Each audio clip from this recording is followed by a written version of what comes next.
আচ্ছা, এসএসসি আমাদের যে হায়ার ম্যাথের যে ত্রিকোণমিতি অনুপাত আছে, এখানে শর্ট সিলেবাস আছে অবশ্য 8.1, 8.2, 8.3।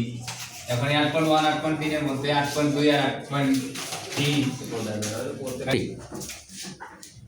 আচ্ছা, ত্রিকোণমিতি আমাদের হায়ার ম্যাথের যে এসএসসি 26 সালে যে মানে পরীক্ষা দেবে যারা, এদের জন্য এটা অনেক হার্ড একটা টপিক। কারণ অনেকে অক্ষ মানে বোঝে না। তো অক্ষ বোঝার জন্য আমাদের শর্ট যে নিয়মটা লেখা হয়েছে সেটা হচ্ছে এই একটা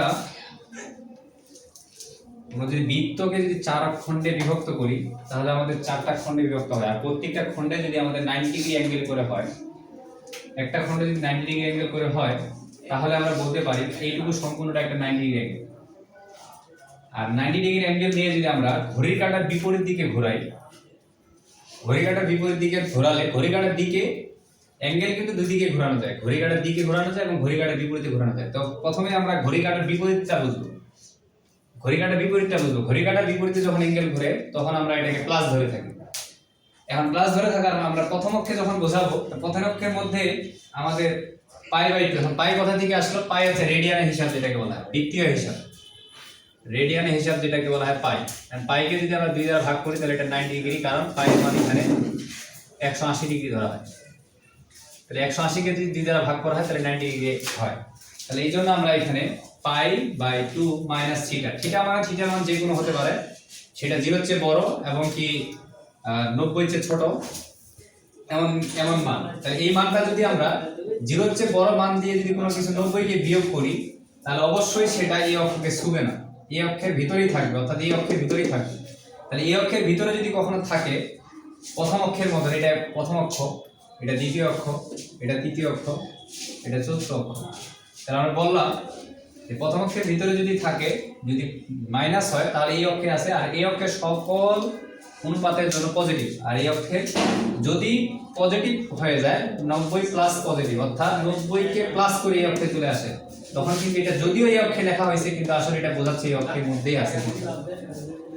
যেমন বিষয়টা এরকম হতে পারে যে আমরা যদি 90 প্লাস থিটা ধরি, থিটা মানে দিলাম এখানে 45 ডিগ্রি ধরলাম, তার মানে 90 এই পর্যন্ত চলে গেছে, 45 মানে এই অক্ষের ভিতরে ঢুকে গেছে, তার মানে আসলে এই অক্ষে বোঝাচ্ছে, এই অক্ষে 45 ডিগ্রি বোঝাচ্ছে, এরকমটা বোঝাচ্ছে। তাহলে আমরা দ্বিতীয় অক্ষে সিমিলারলি বলতে পারি যে 2 পাই থেকে যদি আমরা 2 ইনটু পাই বাই 2 থেকে যদি থিটা বিয়োগ করি তার মানে এই অক্ষে বোঝাচ্ছে, 2 ইনটু পাই বাই 2 যদি বোঝাই তাহলে প্লাস থিটা, তার মানে এটা এই অক্ষে যদিও আছে কিন্তু আসলে এই অক্ষে বোঝাচ্ছে। আর এই অক্ষে কারা পজিটিভ? এখানে আমাদের সাইন আর কসের পজিটিভ, আর আদারওয়াইজ যে অনুপাতগুলো আছে সেগুলো আমাদের এখানে নেগেটিভ কাম করবে।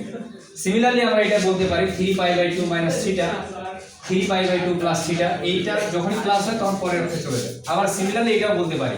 তাহলে আমাদের এখানে মেইন যে বেসিকটা দাঁড়াচ্ছে, আমাদের সাধারণ একটা সূত্র দাঁড়াচ্ছে pi by 2 plus minus theta n। তার মানে এই n টা হচ্ছে পরিবর্তনশীল কোণ, অর্থাৎ এখানে 90 ডিগ্রি এই n টার উপর ডিপেন্ড করে কিন্তু আমাদের থিটাটা ঘুরতেছে। তাহলে আমরা যদি n এখানে যদি কখনো বিজোড় পাই, n এর মানটা যদি বিজোড় পাই তাহলে সেই অনুপাতে আমাদের sin cos, cot tan, cosec sec অথবা sin থেকে cosec, tan থেকে cot এ, sec থেকে cosec এ দুই দিকে রিভার্স করতে পারে। তাহলে আর n যদি বিজোড় হয় তাহলে রিভার্স, অর্থাৎ অনুপাতের কোনো পরিবর্তন হয় না। তাহলে অনুপাতের যদি পরিবর্তন না হয় কখন হবে না? n যদি জোড় হয়। যেমন আমরা একটা ছোট করে উদাহরণ দেখতে পারি, সেই উদাহরণটা আমরা লিখছি এই জায়গায়। আচ্ছা, আরো ভালোভাবে বোঝানোর জন্য আমরা আরেকটু কাজ করি, সেটাকে ধরতে পারি এরকম যে cos 4 pi by 2 minus theta বলা। এখন দেখো আমরা মাইনাস থিটার জায়গায় কিন্তু থিটা আনি আর 45 ডিগ্রি নিয়ে একটা অ্যাঙ্গেল নিয়ে নিলাম। আচ্ছা, যদি এটা করে থাকি তার মানে এটা বোঝাচ্ছে কোন অক্ষে আমাদের এটা বুঝতে হবে, 4 অক্ষ মানে বোঝাচ্ছে আমাদের এইটা 4 মাইনাস থিটা, তার মানে বোঝাচ্ছে এই অক্ষের ভিতরেই আছে। এখন আমরা বলছি যে এই অনুপাতটা সম্পূর্ণ ডিপেন্ড করে কার উপর? এই n এর উপর। যদি n টা বিজোড় হয় তাহলে সেখানে সাইনটা cosটা সাইন হয়ে যায়, তো কিন্তু যেহেতু এখানে যোগ সেহেতু আমাদের এখানে cos cosই থাকবে। তার মানে অনুপাতটা অর্থাৎ cos sin এটা সম্পূর্ণ ডিপেন্ড করতেছে কার উপর? এটা সম্পূর্ণ ডিপেন্ড করতেছে n মানে n এর মানের উপর। এবার যদি আমরা আসি তার মানে n 45 ডিগ্রি। এখন এই থিটা cos এর সামনে পজিটিভ হবে না নেগেটিভ হবে এটা সম্পূর্ণ ডিপেন্ড করবে অক্ষের উপর। তাহলে দেখো আমরা এইটা কোন অক্ষে আছে এটা বুঝতে হবে। এই অক্ষটা আছে চতুর্থ নম্বর অক্ষে, চতুর্থ নম্বর অক্ষে যেহেতু cos আছে তাহলে কসের জন্য কিন্তু পজিটিভ, কারণ কস ছাড়া যদি আমরা কি হইতো তাহলে এটা নেগেটিভ নেওয়া যেত, তাহলে এটা পজিটিভ, তার মানে cos 45 ডিগ্রি মান যা এটার মানও কিন্তু তাই। তাহলে সিমিলারলি আমরা যদি আরেকটা নিই সেটা হচ্ছে ধরে নাও যে আমরা এরকম করলাম যে আবার নিলাম যে টেনটা এখানে নিলাম যে 3 পাই বাই 2 প্লাস থিটা অর্থাৎ প্লাস 45 ডিগ্রি নিয়ে নিলাম। এবার দেখো আমাদের যদি এটা মান করি তাহলে এটা দেখা যাচ্ছে যে এই অক্ষটা কোন অক্ষে আছে, এটা কি নাম্বার অক্ষ আছে, 3 নাম্বার অক্ষ পজিটিভ, এই যে পজিটিভ, তার মানে এই অক্ষে চলে আসছে। তার মানে আমাদের এখানে প্রথমে দেখতে হবে এটা কি জোড় না বিজোড়, এটা বিজোড়, তার মানে এটা পরিবর্তন হয়ে যাবে, তাহলে এটা আমরা লিখতে পারি কট।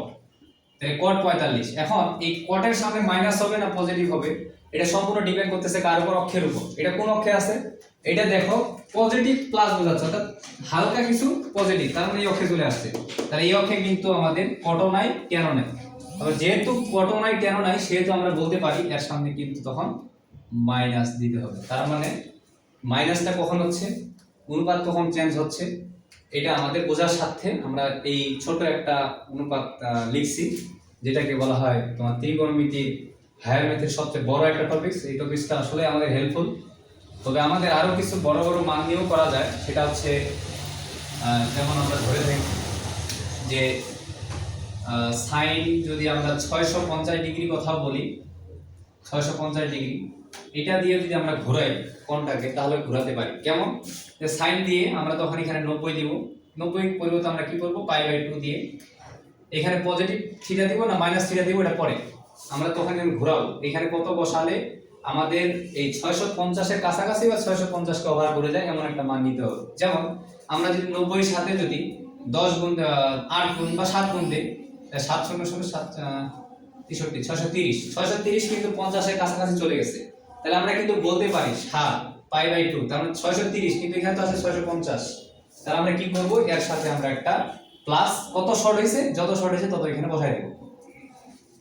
অথবা আমরা যদি বেশি নিয়ে নিতাম তাহলে কি ভুল হইতো না, তাও ভুল হইতো না। যেমন আমরা যদি বেশি নিয়ে নিই, বেশি কি আমরা ভুলে মনে করো যে 8 বার ঘুরাই ফেলছি, 8 বার ঘোরার কারণে কত হয়েছে 8 9 72 অর্থাৎ 720 হয়ে গেছে। আর 720 তো আমাদের এখানে ছিল না, ছিল কত 650। তাহলে 8 বার ঘুরে যত বেশি নেওয়া হয়েছে তখন এটা বিয়োগ করে দিতাম, এই যে তাতে কোনো থিটার মানের পরিবর্তন বা কোনো মানের কোনো পরিবর্তন বা কোনো এক্সচেঞ্জ এরকম কোনো হবে না, মান দিন শেষে একই থাকবে। হয়তো আমাদের সুবিধা অনুযায়ী আমরা এটাও নিতে পারবো এটাও নিতে পারবো।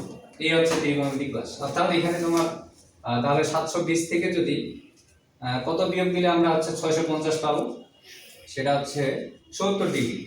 70 ডিগ্রি যদি আমরা দেই 70 ডিগ্রি, অর্থাৎ এখানে আমরা যদি 70 ডিগ্রি মানও যা পাবো অর্থাৎ 20 ডিগ্রি মানও তাই পাবো। ঠিক আছে, এই পর্যন্তই।